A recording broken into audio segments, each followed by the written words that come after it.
ভাই আপনার মনের ইচ্ছাগুলো পূর্ণ হোক, আপনার জন্য দোয়া ভাই করি। শুধু আমার জন্য দোয়া করেন না, এইগুলো আমার টাকা না, অনেক মানুষের টাকা। তাহলে তাদের জন্য দোয়া করবেন, জানি তাদের মন আল্লাহ নরম করে দেয়। হ্যাঁ, পরের জন আসেন। অনেক ভালো কাজ করে এরা।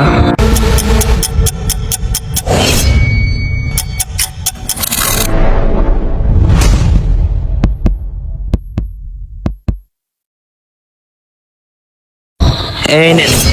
কি হইছে? ভাই আপনি হ্যারে চিনেন নাই? হ্যাঁ আপনি টাকা দিতেছেন কি লেগা? হ্যাঁ হ্যাঁ কর্মের ফল ভোগ করুক।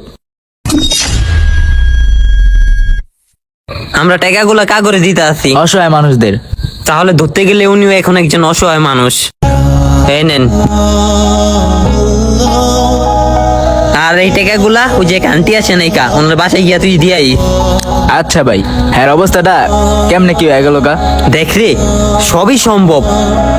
ওই আল্লাহ চাইলে যারা সাহায্য করার হাতটা বড় করে দিতে পারে, আবার ওই আল্লাহ চাইলে তারা এমন পরিস্থিতিতে ফালায় মানুষদের কাছ থেকে সাহায্য নেওয়ার জন্য হাতটা বাড়াইয়া দিতে হইব। দেখলে যে লোকটা বছর খানিক আগেও কইতো টাকা আমি কামাই আমার নিজের লেগে, আমি কষ্ট করে টাকা কামাই, কি লেগে আমি আরেকজনরে দিব।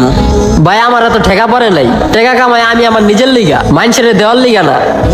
আর আজকে সেই লোকটা আইসা টাকা নিয়ে যায়, সবই বিধাতার খেলা।